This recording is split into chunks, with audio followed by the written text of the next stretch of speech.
नमस्कार, आप देख रहे हैं STN टुडे। मैं हूं मुकेश। स्वागत है आपका देश प्रदेश में। कांग्रेस नेता राहुल गांधी ने केंद्रीय कृषि कानूनों को लेकर प्रधानमंत्री नरेंद्र मोदी पर एक बार फिर निशाना साधते हुए शनिवार को आरोप लगाया कि वह देश के 40% जनता के व्यापार अपने दो मित्रों के हवाला करना चाहते हैं। राहुल गांधी राजस्थान के अपने दौरे के दूसरे दिन अजमेर के पास रूपनगढ़ में किसानों को संबोधित कर रहे थे। उन्होंने 3 केंद्रीय कृषि कानूनों का जिक्र करते हुए कहा कि हिंदुस्तान का सबसे बड़ा व्यापार कृषि का है। 40 लाख करोड़ रुपए का व्यापार है, दुनिया का सबसे बड़ा व्यापार है और यह किसी एक व्यक्ति का व्यापार नहीं है। कृषि का व्यापार हिंदुस्तान के 40% लोगों का व्यापार है। इसमें किसान, छोटे व्यापारी, मजदूर सब भागीदार हैं। उन्होंने आरोप लगाया, लेकिन प्रधानमंत्री नरेंद्र मोदी चाहते हैं कि यह पूरा का पूरा व्यापार उनके 2 मित्रों के हवाले हो जाए। इन कृषि कानूनों का यही लक्ष्य है। मोदी जी चाहते हैं जो आपका है, जो 40% हिंदुस्तान का है, वह सिर्फ 2 लोगों के हाथ में चला जाएगा। कांग्रेस नेता ने कहा, लेकिन किसान कह रहा है कि हम मर जाएंगे, लेकिन हम ये नहीं होने देंगे, कभी नहीं होने देंगे। ट्रॉलियों को जोड़कर बनाए गए गांव मंच के किसानों को संबोधित करते हुए उन्होंने कहा कि यह मत सोचिए कि सिर्फ किसान बोल रहा है। किसान के पीछे मजदूर है, मजदूर के साथ छोटा व्यापारी खड़ा है। अगर ये कानून लागू हो गए तो इसका नुकसान सिर्फ किसानों को नहीं होगा, सबके सब बेरोजगार हो जाएंगे। राहुल गांधी ने कहा कि मैं अब कह रहा हूं कि इन तीनों कानूनों से हिंदुस्तान के सबसे बड़े व्यापार को हिंदुस्तान की 40% जनता से छीनने का काम किया जा रहा है। भाई और बहनों, अगर देश के कोने कोने में कोई भी अनाज खरीद सकता है, जितना भी खरीदना चाहता है खरीद सकता है, तो मंडी का क्या मतलब रहा? पहले कानून का लक्ष्य मंडी को खत्म करने का, मंडी की हत्या करने का है। दूसरा कानून कहता है कि देश के सबसे बड़े उद्योगपति जितना भी अनाज,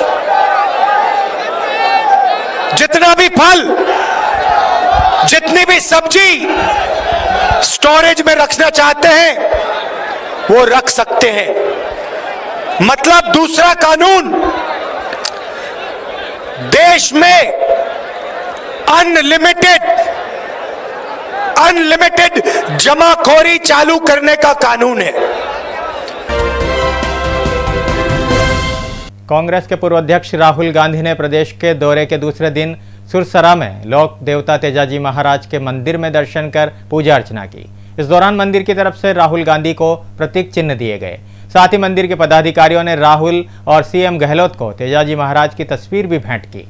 राहुल ने पुजारी से मंदिर में इतिहास और पौराणिक महत्व के बारे में भी जानकारी ली। उसके बाद यहां से रूपनगढ़ में ट्रैक्टर रैली के लिए रवाना हो गए। वहीं इससे पहले किशनगढ़ एयरपोर्ट पर राजीव गांधी के पुत्र का गहलोत के पुत्र ने शानदार स्वागत किया। राहुल गांधी का जोधपुर कांग्रेस की ओर से वैभव गहलोत ने सूत की माला पहनाकर अभिवादन किया। बता दें कि वैभव के पिता अशोक गहलोत राजीव गांधी के निकट रहे थे।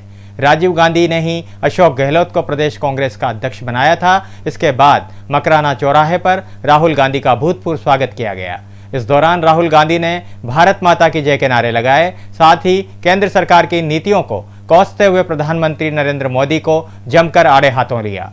यहां किसानों का प्रतीक हल देकर राहुल का स्वागत किया गया। अब रूपनगढ़ में राहुल गांधी की बड़ी सभा हो रही है। यहां राहुल का मंच 4 ट्रैक्टर ट्रॉलियों से बना हुआ है। इसके साथ ही 10-15 हजार किसान भी करीब 1000 ट्रैक्टर ट्रॉलियों में बैठकर राहुल गांधी का भाषण सुन रहे हैं। इसके बाद राहुल गांधी रूपनगढ़ से मकराना के लिए सड़क मार्ग से रवाना होंगे। वहां भी राहुल किसान महापंचायत को संबोधित करेंगे। केंद्रीय गृह मंत्री अमित शाह ने शनिवार को कहा कि जम्मू कश्मीर पुनर्गठन संशोधन विधेयक का राज्य के दर्जे से कोई संबंध नहीं है और उपयुक्त समय पर जम्मू कश्मीर को पूर्ण राज्य का दर्जा दिया जाएगा। लोकसभा में जम्मू कश्मीर का पुनर्गठन संशोधन विधेयक 2021 पर चर्चा का जवाब देते हुए गृह मंत्री ने कहा कि इस विधेयक में ऐसा कहीं भी नहीं लिखा है कि इससे जम्मू कश्मीर को राज्य का दर्जा नहीं मिलेगा। उन्होंने कहा, मैं फिर से कहता हूं कि इस विधेयक का जम्मू कश्मीर के राज्य के दर्जे से कोई संबंध नहीं है। उपयुक्त समय पर प्रदेश को राज्य का दर्जा दिया जाएगा।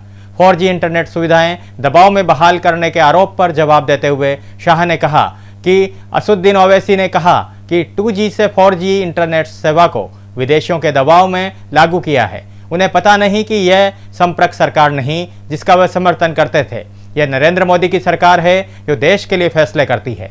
उन्होंने कहा कि यहाँ अनुच्छेद 370 हटाने के वक्त जो वादे किए गए थे उनका क्या हुआ, मैं उसका जवाब जरूर दूंगा, लेकिन पूछना चाहता हूं कि तभी अनुच्छेद 370 को हटे हुए केवल 17 महीने हुए हैं। आपने 70 साल क्या किया, उसका हिसाब लेकर आए हो क्या? गंगानगर जिले में शनिवार को एक सड़क हादसे में 8 लोगों की मौत हो गई, जबकि 3 अन्य गंभीर घायल हो गए। यह हादसा राजियासर के पास हुआ जब एक जीप की ट्रेलर से भिड़ंत हो गई। हादसे की जानकारी मिलने पर राजियासर पुलिस मौके पर पहुंची। वहीं घायलों को अस्पताल में भर्ती कराया गया है। वहीं मृतकों के शव का पोस्टमार्टम के लिए मोर्चरी में रखवाया गया है। ये लोग एक ही गांव के हैं और रुणीसा रामदेवरा मंदिर में दर्शनों के लिए जा रहे थे। पुलिस के अनुसार जीप संगरिया कस्बे की ओर जा रही थी। हादसा NH 62 पर राजासर के पास हुआ।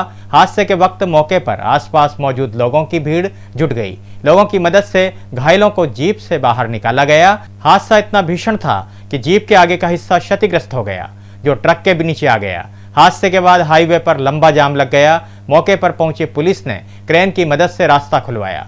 साथ ही मौके पर मौजूद लोगों की भीड़ को हटाकर ट्रैफिक शुरू किया। सभी मृतक जिले के किशनपुरा उत्तराधा के रहने वाले बताए जा रहे हैं। ट्रक बीकानेर की ओर जा रहा था। ट्रक चालक भी हादसे में घायल हो गया।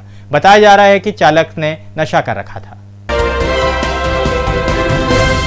सरकारी तेल कंपनियों ने लगातार 5वें दिन पेट्रोल डीजल के दाम बढ़ाए हैं। पेट्रोल की कीमतें 25 से 30 पैसे तक बढ़ाई गई है। वहीं डीजल के दामों में 35 पैसे तक बढ़ोतरी हुई है। देश में सबसे महंगा पेट्रोल राजस्थान के गंगानगर में बिक रहा है। यहाँ पेट्रोल 98 रुपये 98 पैसे और डीजल 90 रुपये 82 पैसे प्रति लीटर है। वहीं महाराष्ट्र के परभणी में पेट्रोल 97 रुपये 5 पैसे और डीजल 86 रुपये 44 पैसे प्रति लीटर पहुंच गया है। इस बढ़ोतरी के साथ दिल्ली में पेट्रोल 88 रुपये 44 पैसे प्रति लीटर और डीजल 78 रुपये 74 पैसे पर पहुंच गया है। मुंबई में पेट्रोल 94 रुपये 93 पैसे प्रति लीटर और डीजल 85 रुपये 70 पैसे पर बिक रहा है। फरवरी में 7वीं बार पेट्रोल डीजल के दाम बढ़े हैं। फरवरी में अब तक पेट्रोल डीजल के रेट में 7 बार बढ़ोतरी हुई है। इस दौरान दिल्ली में पेट्रोल 2.14 रुपये और डीजल 2.26 रुपये महंगा हुआ है। इससे पहले जनवरी में रेट 10 बार बढ़े। इस दौरान पेट्रोल की कीमत में 2.59 रुपये और डीजल में 2.61 रुपये की बढ़ोतरी हुई थी। पेट्रोलियम और प्राकृतिक गैस मंत्रालय ने हाल ही में साफ किया था कि पेट्रोल और डीजल पर लगने वाले टैक्स में कोई कटौती नहीं की जाएगी। राज्यसभा में एक लिखित सवाल के जवाब में पेट्रोलियम मंत्री धर्मेंद्र प्रधान ने कहा कि सरकार के पास पेट्रोल और डीजल पर लगने वाले टैक्स को घटाने का कोई प्रस्ताव नहीं है। उन्होंने कहा कि पेट्रोल और डीजल पर टैक्स बढ़ाना या कम करना सरकार की जरूरतों और मार्केट की स्थिति पर निर्भर करता है। तो ये अब तक की थी देश प्रदेश की खबरें। तो अब दीजिए इजाजत मुकेश को। STN टुडे टीम की ओर से नमस्कार।